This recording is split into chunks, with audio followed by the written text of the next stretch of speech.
you that have been part of Come to the Table, either virtually or here in the last few months, know that I love books. And so lots of times I like to give books away. And so tonight I actually am giving away 2 different books.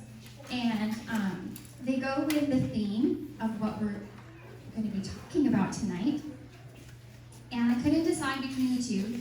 I read these books with my kids a couple years ago, and they impacted us so much that I wanted to share them with you guys.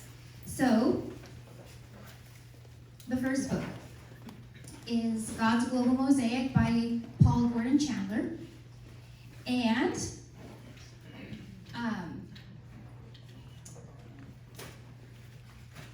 this book blew my mind.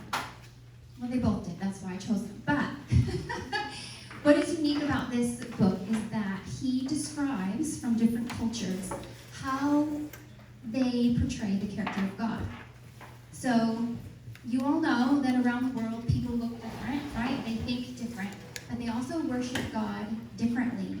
And that the church worldwide is a diverse collection of people from every country, culture, and ethnic group. And so he describes the church as being a mosaic where each piece is a reflection of God, and that without each of those reflections, it's not a whole picture. Does that make sense? And so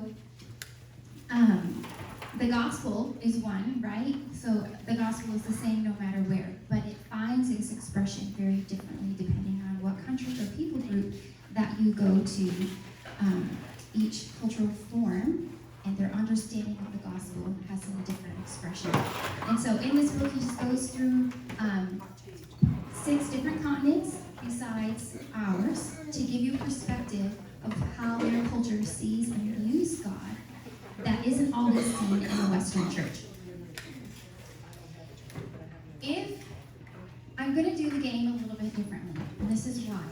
I want this to go to someone who is interested in reading it and will actually read it. I know that I could give it to my sister and it might sit on her shelf for a long time. Not that she doesn't. I would admire it, but I probably wouldn't read it. And so, what I'm going to ask is if you are interested in reading God's Global Mosaic, that you would stand.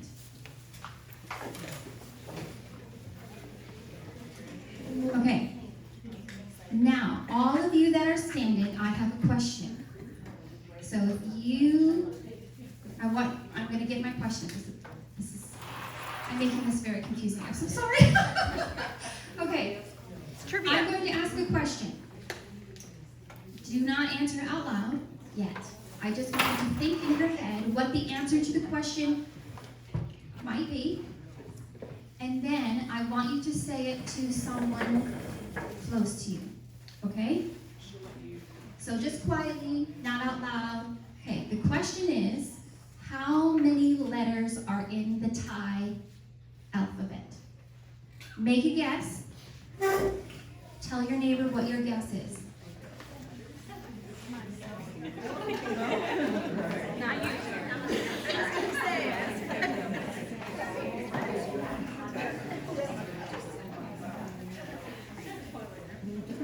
Okay. Everyone standing, have you made a guess? And you told the neighbor? Yes. Okay. If you guessed a number that was over 30, continue standing. If you guessed a number lower than 30, sit down. If you guessed a number higher than 40, you can continue standing. The rest of you can sit down. If you made a guess higher than 50, continue standing. The rest of you can sit down.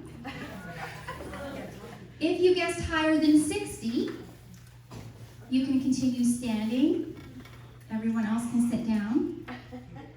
If you guessed over 70, you guys are all close. How many are left? Who has a number that's over 70? 2 of you? Okay. 75. Very close.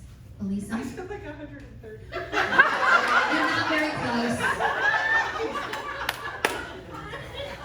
You were over 70, but not close. So you win. There are 76 letters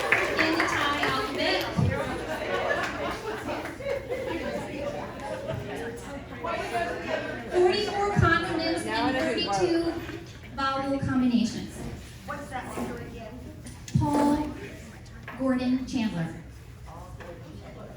Yes. Okay.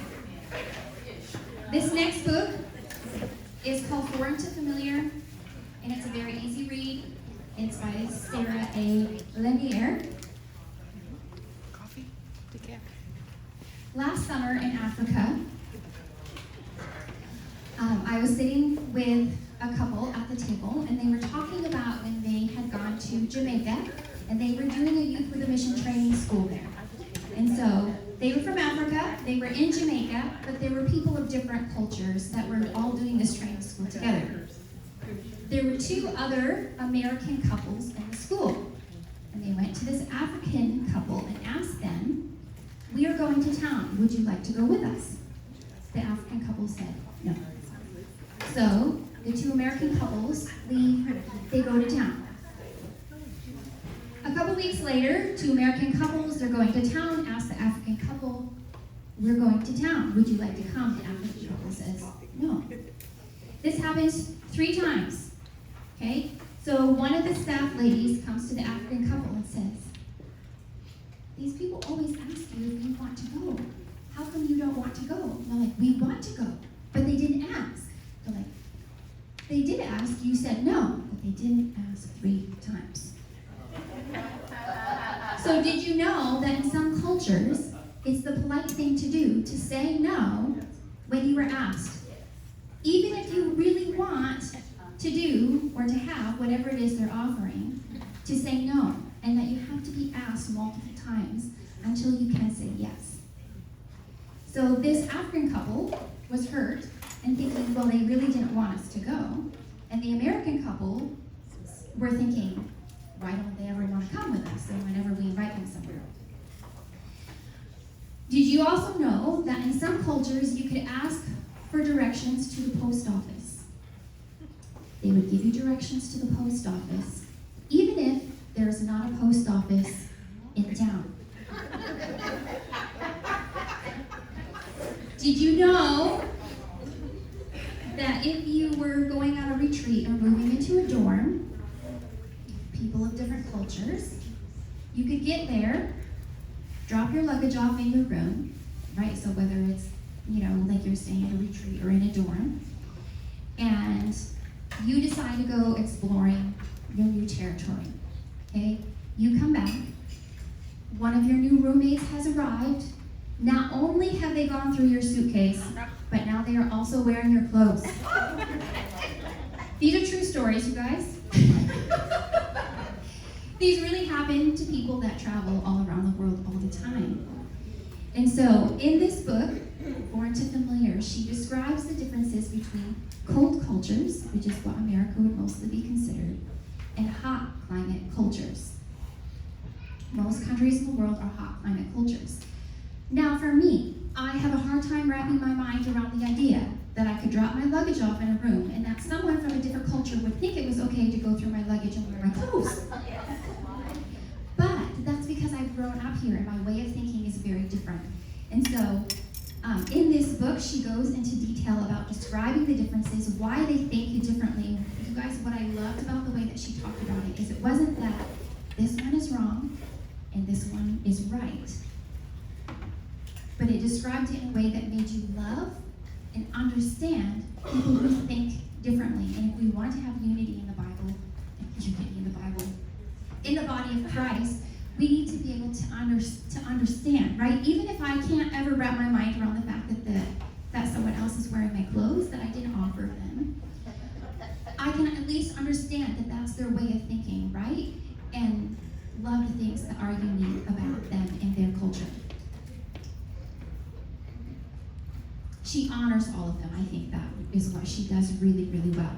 So, those of you that are interested in reading Foreign to Familiar, I'd ask you to stand.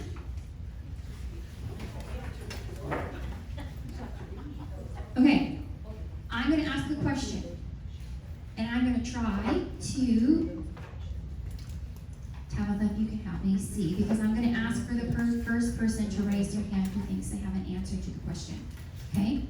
So the question is, name a country that borders the country of Thailand.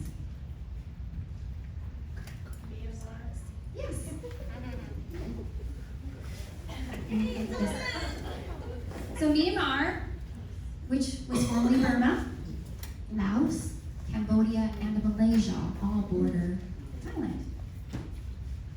The reason why I chose Thailand is because two of the missionaries that are going to be interviewed actually served in Thailand, and so I just thought it would be interesting to have some of our questions be about that.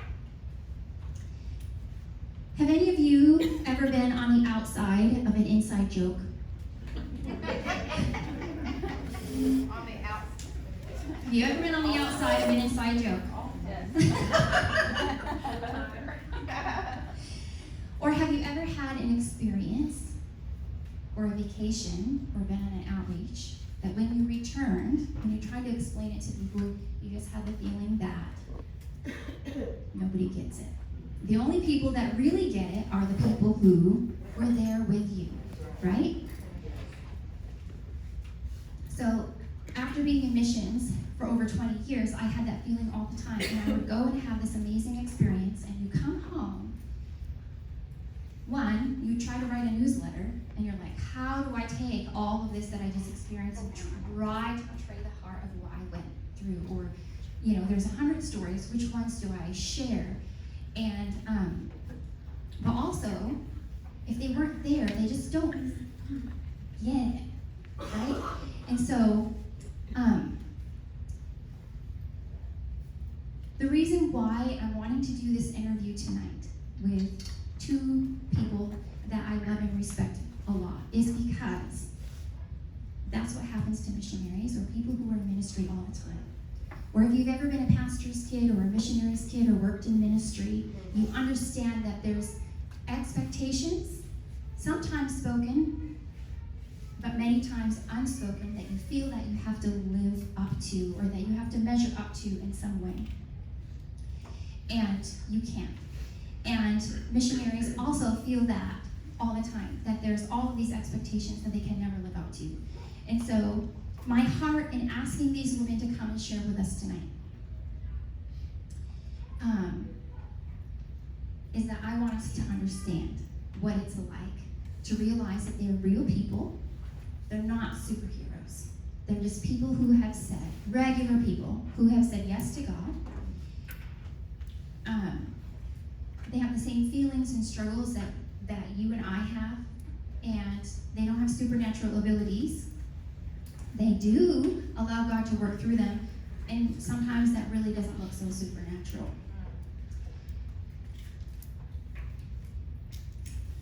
Because my heart, and part of, it's not the entire thing, but and it's blessed to be a blessing, is I really want us to be a blessing to our foreign missionaries, that it's important that we understand what they feel, what their struggles are, so that the words that we speak to them, the prayers that we pray over them can be powerful and effective.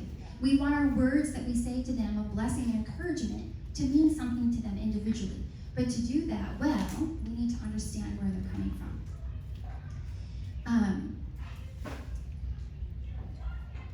There is this is just one thing I want to share before I ask them to come. But Carrie had actually shared this with me, and their family had got it from a book, and she's like, oh, and it just helped make sense. And for me, I've now used it as an example to share to other people. But say that we as Americans, okay, our culture, our way of thinking or whatever is represented by the color blue, okay? So we say yes to God, and we move to another country to minister to that culture in that way of thinking to those people, and they're represented by the color yellow, okay? So blue goes to yellow. They can love those people, they can love that culture, and they can live there for a very long time. They will never be yellow. They may turn green, right? But they're never going to be yellow. Well, then those same people that left being blue, go to yellow, turn green, return to the States. They're not blue anymore, but many times they're expected to be blue. Now they're green, right? And they're never going to be blue again, because what they went through, what they have experienced, has changed the way that they think, right?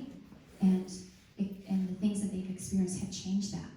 Well, now you add kids into the picture, right? You have kids in that yellow country, they're not blue, and they're not yellow, they're orange, right? They're not going to ever be that yellow color. But then you bring them home, return back to the States, to a blue culture, and now you have orange kids, right? So it just helps you think that the difference that happens, and it happens on a smaller scale to all of us in all different kinds of situations. There are so many cultures and ways of thinking even represented here in this room. But tonight I want to focus on our missionaries. So I've asked 3 people to actually make this night happen. And all 3 of them I love and honor and respect so much. Shelly Franke. Shelly and her husband served in Wyoming for over 20 years. And it was with the base here at Twin Oaks. And mostly worked with the training schools. They have a heart, and their ministry now is the city of Lindale, and that's where they're pouring their heart into, and all the things that God speaks to them there. But she also has a heart still, of course, and many friends that are serving around the world, and so has a heart for missions. And so I've asked her to come and be our interviewer. And the ladies that she is going to be interviewing, one is Carrie Pruitt. Her and her family served in Thailand for 10 years, and Mexico for 1, right? And now they've been in the States for 6 or 7? 8. So, and then Tabitha Kent, my sister, who served in Thailand for 5.5 years and just recently has returned with an unknown status with the state of the world upon return to Thailand. But I'm going to invite them to come up here and share with you guys what God has led them to share, what He wants to be shared. First we have to straighten this everything up. Straight? Yes, it's better. Ooh. I'm about to take her over the edge. And I'm going to go ahead and pray while they're getting settled.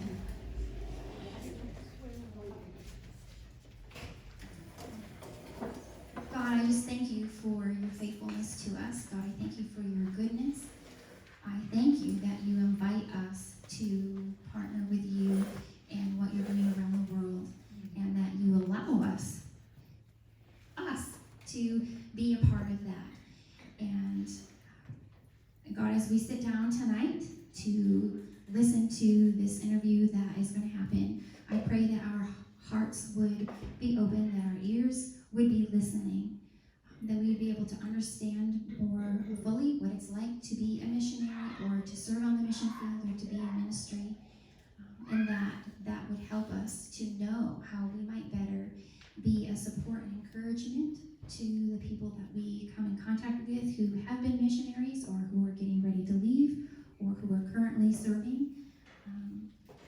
God, we want to be able to be used by you in what you're doing. And so we ask that your Holy Spirit would lead and guide this conversation, and that your will would be done. In Jesus' name, amen.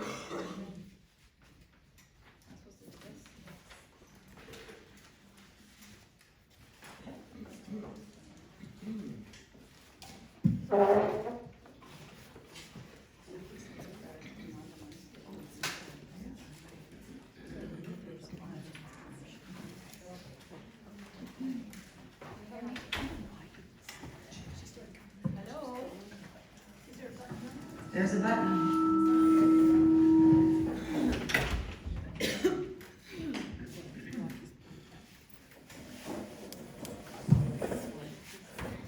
Outfit issues? Yeah. No, household. Can you hear me? When I talk over here, it's louder?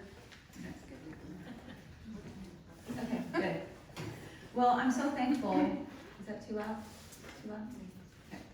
I'm so thankful to be here with all you beautiful ladies. I am super passionate about our women, our families on the field, and also ones that are in the States too, because I think it's a whole different dynamic, but I feel God's really burdened me. and I've been talking with Stephanie for years about it. How many of you, raise your hand, if you've lived as a missionary in a foreign country? How many of you here? So you guys know that's not normal to have in a church, like this type of a group. Like we have, you know, a lot of women who are going to be able to, we could be up here all day sharing stories, and I know that we're not supposed to say that they're superheroes, but I mean, she's wearing the Wonder Woman shirt, so there's that. But I just feel like, you know, I traveled all over with the children when they were little, and it was awesome. It was hard, it was terrible, it was amazing.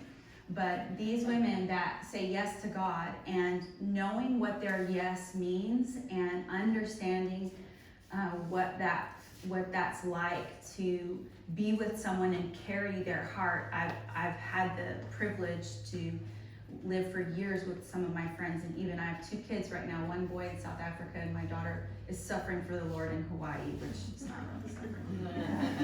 But anyway, so it's you know, I've spent years just listening and weeping and laughing and begging God for a breakthrough, and so I'm excited to talk to these women. I think they are you know, on the Wonder Woman side of life. And I think the reason is because they are no different from us. It's just that the things that they've had to face, some of us will never have to. And it's beautiful. So I'm gonna get started, and I would like to just ask the first question for whoever wants to start. Carrie, where were you in the world? Where were you located, like as your family, and maybe tell us a little bit about your family dynamic, and what was your environment like? Okay. Is this on? Okay. Can you guys see her? Our family moved to Thailand in 2001, and the date is really specific because, well, we had a 4-year-old, a 2-year-old, an 11-month baby. I didn't realize I really was pregnant. We moved there, and 3 weeks after we landed, 9/11 happened. So that's the significance of 2001.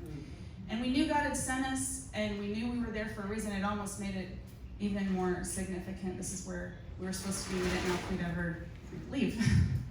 And after, over the period of 10 years in Thailand, we had 2 significant times of ministry. One was in a fishing village after the 2004 tsunami. We went in immediately within 3 days to bring supplies and food and medical and just prayer and encouragement. And so enough people were led to the Lord during the first few months that we decided to move into that village. So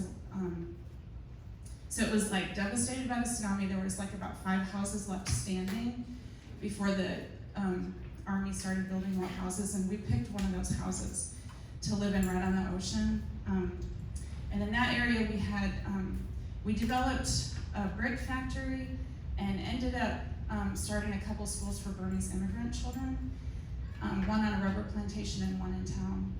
And so we lived there 3 years. Our kids loved it there. It was extremely difficult. Our kids loved it there.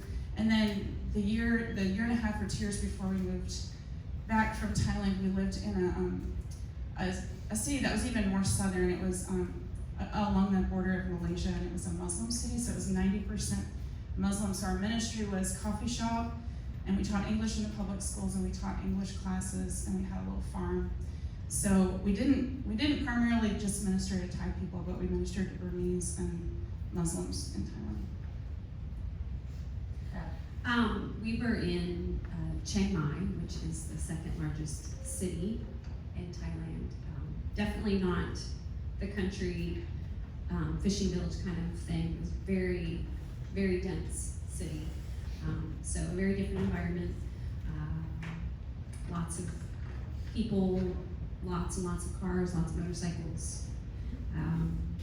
And even a lot of foreigners from around the world. It's a place that a lot of people come to as tourists and whatever. But very close also. You don't have to drive 10 minutes outside of where we were, where you feel like you were in the village, you know, in the mountains and whatever. So it's in the city, but it's very close to wild living. Wild.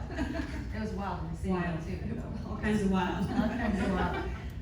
So you said you went with 2 children, and then you went with 3 children and you were pregnant. Yes, So you had a baby while you were on the field. yes. That was easy. That was not the hard part. Okay. How many kids did you go with? What's the dynamic of your family? Let's just stay a while. No, it's just, so we have 4 kids that are all adopted, and I have to just say this here, because as we're getting ready to go to Thailand, and I won't name any names, but multiple people asked, really, are you gonna take your kids with you? And I just thought, of course we're gonna take our kids with us. Is there a child drop-off center? I mean, where are you taking your children? Yes, I don't understand all that. 4 of them were going. We're not gonna like make them draw straws and leave one here. But yes, 4 kids. They were at the time like 4, 5, 8, and 13, something like that. And how long had you had the little ones before you actually moved away? I don't know, like 3 years, something like that. 2.5, 3.5. Okay. Okay, here's a fun question. What is a cultural difference or something that was the most difficult for you to adjust to in your area? Okay, when we first moved to Thailand, we had a lot of children but no car. So we didn't really have enough money to buy a vehicle, but we didn't have to because they had these little tuk-tuks, these little pickup trucks. They're really small, and they put a little roof over the back of it, and you just climb in and sit on these benches. So the reason I say that was easy was because you just tell them where you want to go. You don't have to know how to get anywhere. You just tell them where you want to go. But when it's time to buy groceries, and I'm American, so I'm going there, and I want to buy all my groceries for 1 week, so I only have to go out once because I've got all these babies. So like I load up my kids and put them in the backpack, and one had a car seat, and I go get in this back of a pickup truck, and that's okay to get there. But then when you load up all your groceries, load back up the kids, and it's not just your family. They start putting in more people, and then just start going through the neighborhood dropping people off. I quickly learned that I had to pay them more money, so they just take me straight to my house. And it took me about till my kids were a certain age where they could actually, the older one could watch the younger ones, and I lived in the village. It was actually easier because my husband bought me a bicycle because I didn't want to ride the motorcycle. He bought me a bicycle, and I would just go up to the market like the other ladies and buy my food for that night and bring it home. So every day, you ended up going every day instead of going with all the children? But Yes. how long It took me a long time how long to did figure you that go out. with all the children to get your groceries? Like a year or? Oh no, at least 3 to 5 years. Yeah. It's Yeah, not I didn't have someone to stay home with them all. Right. But it was an event. It was a highlight. We'd go get the groceries and we'd go play. Get out of the house. I mean, you guys have little kids. It's fun to go to the grocery store. It doesn't sound like a highlight to me. I'm just gonna say that right now.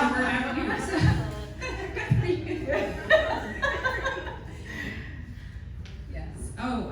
Something. That's the difficult Yeah. thing to adjust to. You know, on the note of transportation, in the city it's a little bit different. There are tuk-tuks, like she said, but they're more for like downtown, and we were kind of far from that. And so out where we were, most people have scooters, so motorcycles, and that's how most people in Thailand get around. We did have a car, but we only had one, so we had to go back and forth, and when we didn't have a car, we trade off with our scooter. So riding a little scooter was something for me that was difficult to get used to. It, even after a few years, it still was tricky for me.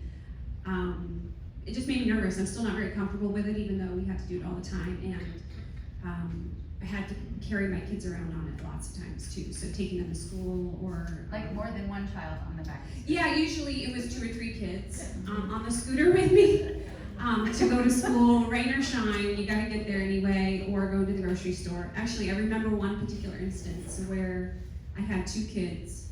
I had to go get groceries. Plus, I needed to make it fun for them somehow. So I told them we would go up to this big parking lot, not too far from us, and they could take their skateboards, and I think they had skateboards. So here I am on the scooter with 2 kids and their gear, whatever they were. I think they had 2 skateboards and all of our groceries. And I found a way. You know, not quite as much as the Thai people do. They are amazing at piling on things you would never, like they could carry a motorcycle on top of a motorcycle. That's how ingenious they are. But I just have 2 kids and a bunch of groceries hanging everywhere, and yeah, all that. But yeah, that's one thing. One other thing I want to mention on that, because I'm a baker, you guys know that I like to make desserts, and we take for granted that like we can measure and like use an oven, you know, things like that. But as I might say later, but we were this past year before we had to leave, starting a baking business, and my Thai friend that I was teaching, like she's an amazing, smart woman that can speak multiple languages and knows how to cook and all this, but she never used an oven. It's just not what Thai people do. And she never measured. She doesn't know what 1 cup is or a tablespoon or anything. So it was just like, oh, this is a cultural thing. For me to like know how to do this and to understand these things, it was not just learning a different language because I didn't even know how to translate 1 cup or whatever. It was really having to like go back to square one with her, and not because she wasn't smart, but just because I assumed, right, that it was going to be the same as me, but it was very different. So we had to get creative in how we worked that out together. But Didn't you say that the temperature in the oven would go up and down? Yeah, so it's really hard to get an actual oven. So you kind of have like glorified toaster ovens, most people, if you have one at all, and it sits on a counter. And I went through a couple of them while we were there, and it was real fun. But even my very best one, the very best one I had, I think the electric coming into the house surged a lot, and so you set it at something, but you could never ever believe it. So you know how much I bake, like every day, and literally I have to sit there and wait because I have like an extra thermometer in Fahrenheit because I don't know what Celsius means. In Fahrenheit, and had to watch it, and then when you get to the right one, and I like opening the oven, turning it off, because if you leave it, it would go up to like 550, and I couldn't slow it down. Sometimes I'm unplugging it, cool off, and then it would cool off, and I shut the oven again, and turn it back up, and so every time I baked, it was like this ordeal. Yeah. That sounds so much fun. Yeah. There's a little bit of ring, you got that? Okay, so now tell me, besides the super fun grocery trips, what do you feel like is a highlight that you could share here from your time? I mean, you were in more than one country, but what's the highlight for you? So this story took place, actually it has to do with an oven too, but we moved into this village, and the people didn't have anything because it all went out into the ocean, literally. It was just gone, and so people were rebuilding their lives, and we had started this brick factory, and so just people were really interested in our family, so we'd start having people over all the time. And so one of the women her husband was working with us, he was getting discipled, he got saved on the beach, and she said, well, she wanted to have a birthday party at my house. And I was one of the only people at the house, but I was also the only person that she knew that had an oven. So I could bake a birthday cake. So I'm not really sure how much they really celebrate birthdays, but we were Americans, so like, hey, this was something that she wanted to do. So I was like, okay, and so we baked a birthday cake, and she had the whole family came over, her dad and brothers, and so it's just natural, like, for my husband to start sharing testimony, start talking about Jesus. There's all these people in my house. They invited themselves there. and so all of a sudden, like, her father started, like, I guess manifesting, and he started, like, throwing up, getting real uncomfortable, and it was just like, it was a spiritual thing that was happening, and he ended up getting delivered that night at our house. The lady that, it was her birthday, she ended up getting saved that night. And it was her birthday, so she got saved on her birthday, and you just never know what was gonna happen. And now this is 15 years later after that, and their whole entire family is saved and serving Jesus. They've had more children, she adopted her sister's child because her sister got remarried and the new husband didn't want the child. Their girls are in college, love the Lord. Her husband, they're both working in the church, both the husband and wife. It was really cool that a whole family got saved. Yeah. I know that's biblical, and that really did happen. It's, and yeah, because I had an oven, and we showed up. I mean, we were there. Yeah. Isn't that incredible? Wow. What about a highlight for you? One thing I was just thinking about today is, I'm not very good with languages. I never considered myself to be good at learning any language. It feels very intimidating to me. And I didn't get to learning Thai fluently by any means, but it really was, as I thought about it today, it was such a privilege and a highlight for me to try. And we were talking about how many letters were in the alphabet today and everything, and I was just thinking, wow, I learned some of that. I learned to read and write a little bit, and it was very hard, and I have years more to learn, but it really was a highlight for me. But another thing that was just really close to my heart is that the first year that we lived there, we were able to have a young Thai girl that lived with us. And this is before we knew really any Thai. She didn't speak English, and it was quite a challenging situation. But the Lord brought her to us out of very difficult circumstances from a village in the mountains. And God just asked us to say yes, to have her be with us as a safe place to stay. And it was a beautiful time for me to see the heart of God for her and to be able to say to her, you have value, or try to, or through a translator or whatever, you have value. I remember one day we were sitting on the stairs, and between the few words that we could speak, she was just like, I'm sick, so I'm no good to you. You should just send me away. And I was just like, wow, people would feel that way, and just saying to her, no, you're like a daughter to me. I would never, you don't have to give me something in order for me to love you, And so it was a beautiful thing. She ended up moving back home eventually and had a baby, and it was just so neat that the Lord gave us that connection with her, because when she had a baby, it felt like I was grandma, even though I don't want to, I don't want to feel old or anything, but it was just so special. Not to say grandma's old. Grandma's Sorry. old. Sorry. Thanks a lot. But it was just really a beautiful thing, and she loved my family too, and called my parents grandma and grandpa. Just a really beautiful connection that we still have. So That's awesome. Way to go. Okay, so now the even more fun question is, what was something like a personal struggle? Like you guys, before they share, just so you know, when we talked about this originally, there was tears, and there's a lot of emotion that comes with being vulnerable.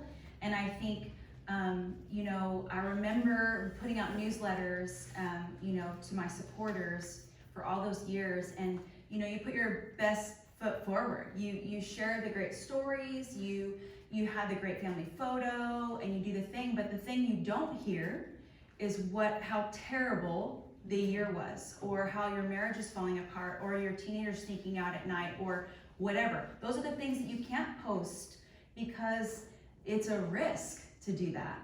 And so I love that these women are being vulnerable and sharing with us, because I think that that's how we can carry their hearts. We can champion the good stories, and thank God that, that the amazing things have happened, but I really feel like we all know in our most intimate relationships with one another is because we were vulnerable with that woman. And that's why she thinks of me later and texts me, how are you, And so, so I just want to preface it with that, because sometimes we think, I know I have had people, I felt this way, like I had to keep it all together and have it all, here's the newsletter, and look at all these amazing things that I'm doing, everyone. When sometimes I just wanted to crawl up in a ball and never write another newsletter ever again. Because if you knew what was going on in my family, you might not send your $50, So I'm so proud of them for being vulnerable and just sharing these things, because it's not like we're up here trying to say all the bad things. No, it's just real life. Right. And so I think it's awesome. So on that note, share with us, there's a lot, but share with us one of the hard things. Yeah. And with even the last question, what Shelly shared, I know probably a lot of you here, if you've been at the church a long time, probably read some of our newsletters and prayed for me, so thank you. I just want to say thank you for that. And then when she was asking, when this was one of the questions, I was like, there was quite a few hard things, but then you just get over them and you kind of try to move on and forget about them. But probably the hardest thing for me. We'd been on the mission field at least like maybe 7 years. I mean, no. Well, yeah, about 5 to 7 years, and we were living in this village. You know, we've been in the village for a while, and we met some other people, and it was our 10th anniversary. So one of our friends had said, hey, if you come to this motel or this hotel on the beach, like, you know, I'll pay for your room, just eat dinner with me, and I'll, you know, set you up for your anniversary. And we had people to watch our kids, and I didn't really communicate with my family a lot because it was difficult. We didn't have a good internet connection. We didn't use the cell phone because it was so expensive. My mom didn't know how to dial all the numbers that my dad made her dial. But anyway, so somehow that day, my dad gets through, and he tells me that my sister had gotten a divorce. And when I got saved when I was 24, and my sister was 21. And I immediately, you know, went into travail for her, and she got married like probably within 2 months of me getting saved. 1 month of me getting saved, and I went into travail for her soul. Like I would pray for her salvation, and so just, and it wasn't that he just said she's getting a divorce. He told me your sister got a divorce, and she's too afraid to tell you. And so it already happened. There was nothing I could do, and we were pretty close because she's my younger sister. And even though she didn't understand what we were doing, she was probably proud of me. And, you know, after we'd been in Thailand 3 years, she's like, well, Carrie, I know what you're doing, but when are you coming home? When are you going to come back and live at home? And so it was like all these emotions just hit me like a ton of bricks. Like, 1, she couldn't tell me because she didn't know what I'd think of her. And 2, that I wasn't there for her. And not just there for her, but like we couldn't like raise our kids together. You know, that actually encourages people. When you raise kids together, you strengthen each other. And I'd actually was there when her and her husband met. So her husband was like my brother. And that's something I would never write in a newsletter. Mm-hmm. And it was like, who was I going to talk to about that? Who did you talk to? Well, I did, you know, try to share with other missionary women that lived in other places in Thailand, but You didn't have anybody. And my family, I'm German, I'm from Wisconsin, so I'm probably another color. We don't really talk about our feelings. Is your parents saved to be able to process that? My dad is not. My dad is a wonderful, wonderful person. Yeah. Okay, I'm gonna say that's all I have to say about Thank you for sharing that. Yeah, it just took a long time, because even when I came back, the next time I did come back to the States, it was like I visit both of them separately. My sister didn't really want to talk to me. She really felt like it must have just been conviction. Yeah. And I had to rebuild the relationship with her, and I really didn't want my brother. I wanted him to know he's my brother. And I think I've always tried to do that. And then of course, reaching out to her kids and just being that fun aunt and uncle when we were there. Those are the things that we tried to do. Yeah.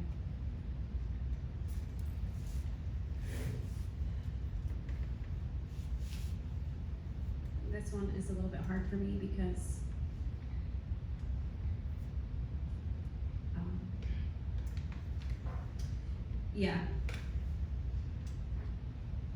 because a lot of the struggle that we went through had to do with our kids, and they've been through hell in their lives before and after they came to our home, and the Lord, that was our first huge yes, was to our children, our yes to the Lord. And it's a privilege to do that, but it's really, really difficult. And then to take that to another country was an extra challenge on top of that. And what made that so hard, one, just in practical terms, because my family wasn't, I didn't have family there to help us, but also people didn't understand, even our own leaders and the people on our team really didn't get it, and so we felt pretty isolated for a while.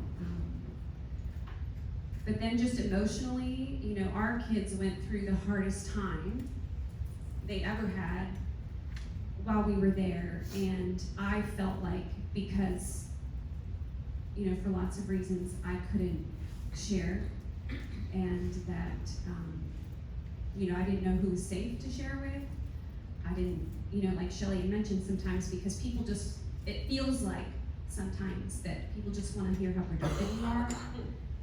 They don't really want to know the mess. Or maybe they want to know the mess. But if I'm being really honest, there's not a lot of people that want to be in the mess with you.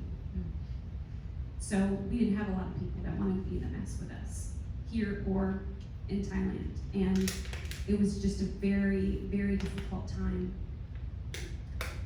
trying to give our kids what they needed and feeling inept to do so and feeling alone to do so in any part of the world, and just feeling like people didn't understand, and they have multiple kinds of different special needs also, and there just wasn't a lot of resources there for us to help them. So the Lord provided, and we ended up finding some great resources eventually, but it was a rough road. So the other thing, the question is, and you can probably just say yes, but I mean, God really showed up for you guys in that time personally, like individually with him. Do you feel like you felt him and he was there with you, or did you feel like you were on an island? Are we allowed to be honest? I mean, it's gonna be a yes for me, so I'm the interviewer, so yes. I think it depends. Mm. I mean, I maybe I'm the only one, but I think that's kind of wavering, not because God is, Yeah. but because we don't always feel it. Sometimes it's just really crappy. Yep. Sometimes we just feel all the feels. Sometimes we feel the betrayal of people. Sometimes you feel the rejection or the ignorance or the prejudice or the judgment. And sometimes it's hard to feel when there is love and acceptance and people that want to reach out to you. And sometimes you really feel the Lord come through in miraculous ways, like he does, and he did, because he's faithful to me and faithful to my kids. But you don't always feel it. And I don't exactly remember your question, but I was gonna say, it's kind of like there's so many mixed feelings that you can get during a time like this, because during this, my struggle was probably the most fruitful time of our ministry in Thailand. People were getting saved, people were getting healed. We'd have weekly meetings, people were getting healed.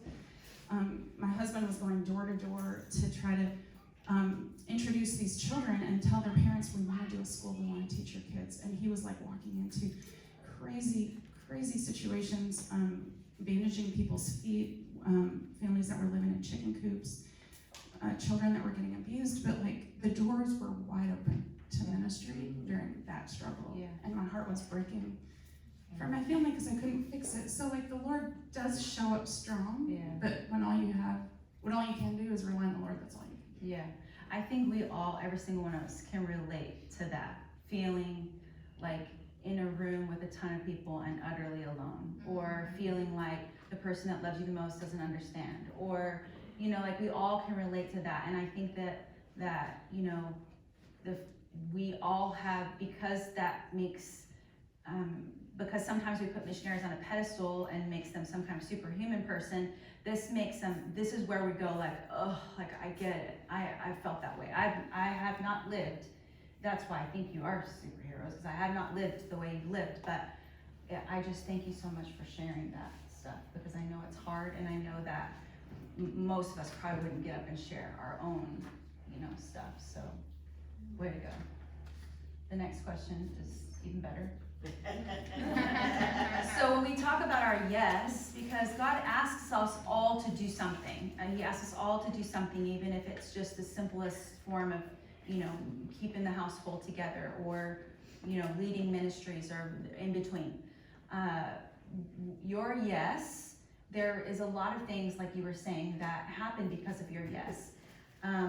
What do you feel like, there's so many things that you sacrifice, and those things are like obvious, some of them are obvious, but what are some things that you sacrificed by saying yes to God and moving to a different nation and being supported by other folks and living in that culture? What are some things that you feel like were like the biggest, things that you sacrificed?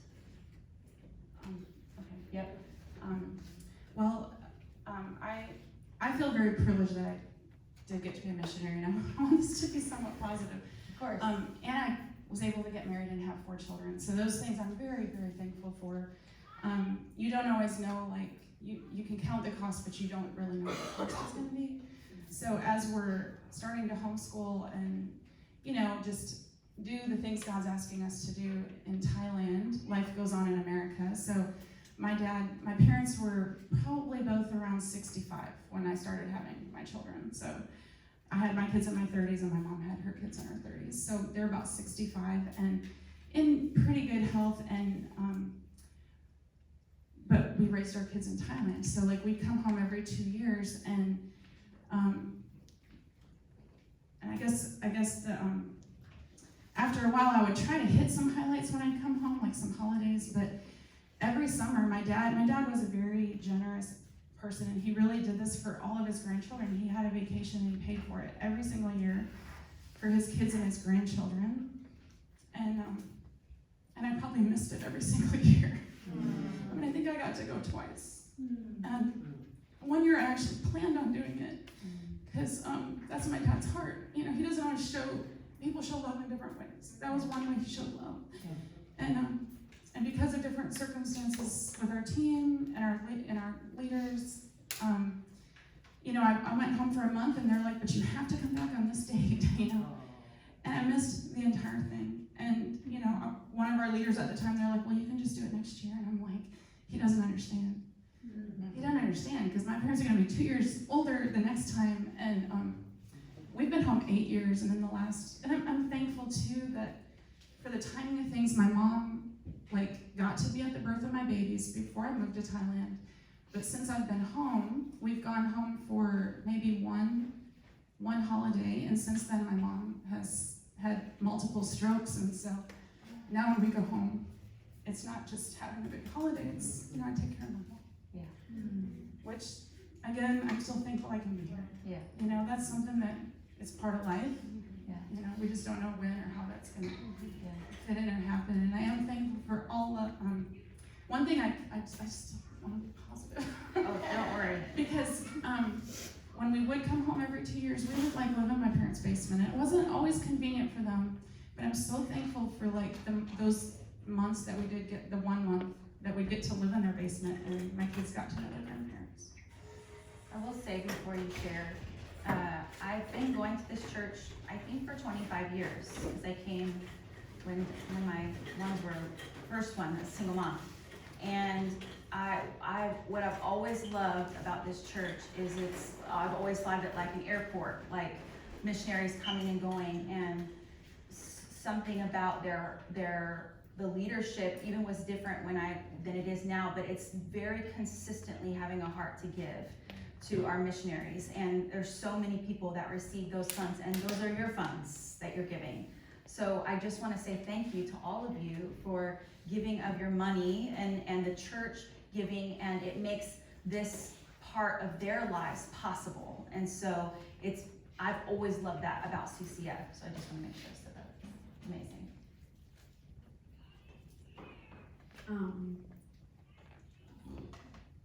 The question. Yeah, it's just what is the sacrifice part?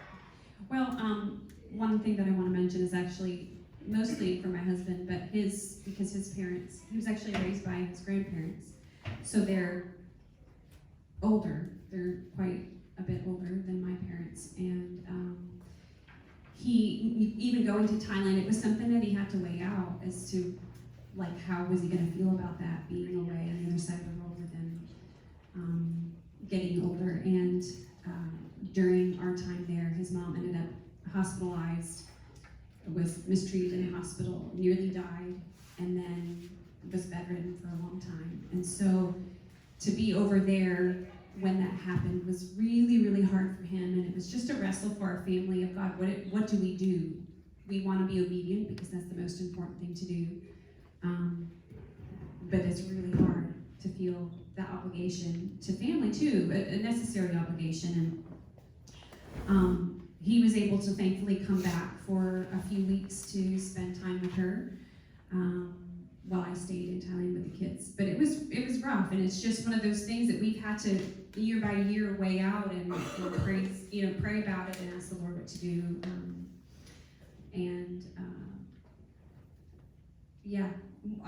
Another thing is schooling. Just in this time that we've been back, I've been really thankful for the options that we have for schooling, and I did homeschool, so I have for years on and off, but I really am not very good at it. I love the idea of homeschooling, but it's really hard to do with kids with lots of different kinds of needs, and I'm just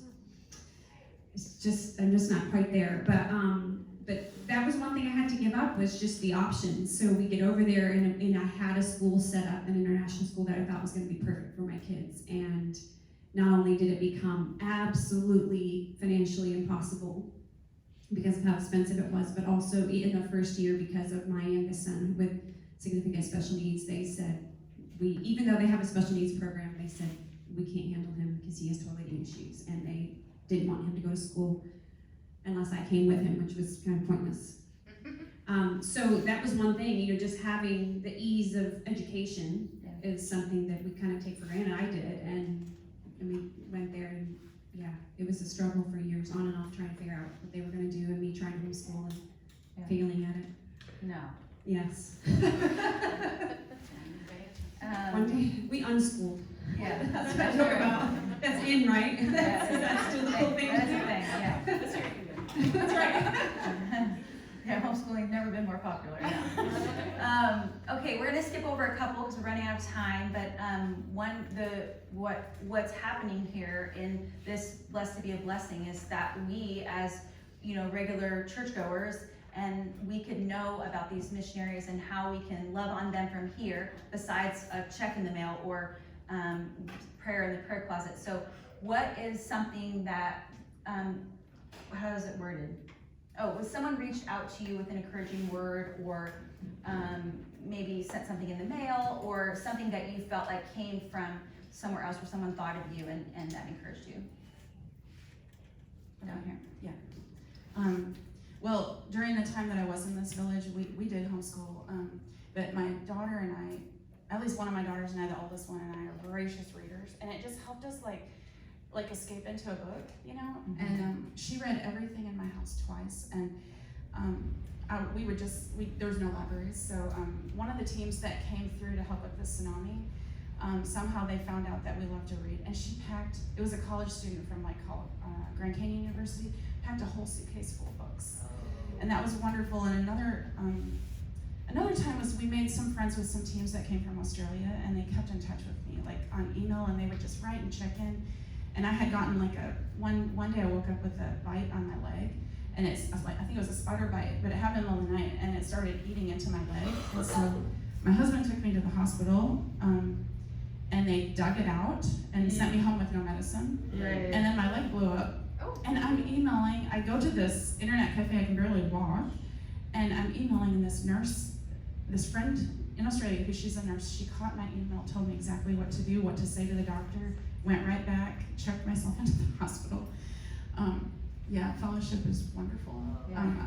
She said, tell him to put me on an IV for 3 days. It took like 2 months for the hole to close up. But just her reaching out random. It was a random person. Did you know these people? Well, she came on a mission trip. Okay, so from you knew Australia. them. Okay. Yeah, and I kind of want to jump ahead and thank you all. I know when I lived there, Tabitha is currently, a foreign missionary. In my time, to be a foreign missionary, kind of stopped in 2012. But God, when I was there, homeschooling my kids, that was I did try to put them in school, and the best option was the homeschool for me. And I was like, God, this would be so much easier in America, where I had all these resources, and God told me, He's like, but you're raising missionaries. But you're what? I'm raising missionaries. Okay. He said, this is where I want your kids to be raised. Which So it they wasn't are, what- which they are missionaries right now. and that's what I wanted to say, because CCF has supported my older two girls who are 23 and 21, who served in Indonesia and the Republic of Georgia, and my oldest is planning on moving to Iraq next year, and my third daughter just flew to Slovenia. She got there this morning to serve for a year and a half. Isn't that awesome? Thank you all. Yay. So my prayer thing would be if I did ask, just pray for my girls. Yeah, it's awesome. So the question is, someone reached out to me with an encouraging word. Steph and I have this friend from way, way, way back when we were kids that I haven't seen for decades, and she just started reaching out to me randomly after we moved to Thailand, and on Facebook, and she would just say, post something or whatever. But then she started writing me, like sending me messages and just saying, "I'm praying for you. Is there anything that I can pray about specifically?" And I would immediately write to her and tell her, and usually, almost every single time she wrote me, it was a very significant time where I really needed prayer. And I really needed prayer from someone that was saying, "I want to pray for you." Yeah. Not just me, sending an SOS out, hoping someone would get it, And I just realized how much it meant to me that someone was initiating communication with me. Yeah. I feel a lot of pressure to be the one communicating with everybody else, but it really means so much when people have written to me and initiated, and then where there's actually a mutual connection and mutual communication there, and it meant so, it still does. She regularly, whenever you have time for an update, I'd love to pray for you. And I don't feel like I'm going to be judged. I don't feel like I have to candy coat anything. I just write it like it is. And she says, "Thank you for letting me know I'm praying for this right now." And it means so much to me. And we have another couple, friends of ours in Nevada, that Lewis has known since he was a teenager. And they do the same thing. And I didn't know how much I missed that or how much I needed that until they started reaching out to me, because it's so rare, really, for them to just write, and it's not contingent on whether or not they're going to send their money or if they send any at all, but it's just because they care and they want to have a relationship with me, and it's really meaningful to me. It means a lot, and I know that those are people, no matter what I'm going through, those are the ones that are going to know first, my family, and then those people, and it means a lot to me. It's really unfortunate because when we were talking about this before, I was like getting hot. I was like feeling like, because we love Tab and Lou. I mean, we support them. I'm always reading her amazing things she writes. And you asked me how many times I reached out and asked her how she was doing.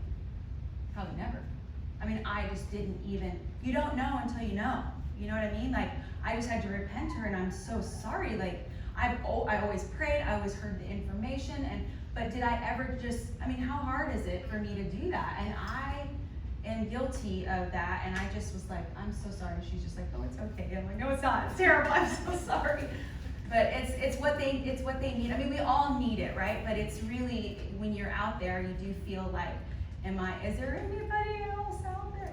Like, we really could just it's a simple thing we can do. Just say, "Hey, I love you. What can I pray for you today?" So Steph, what should we do now?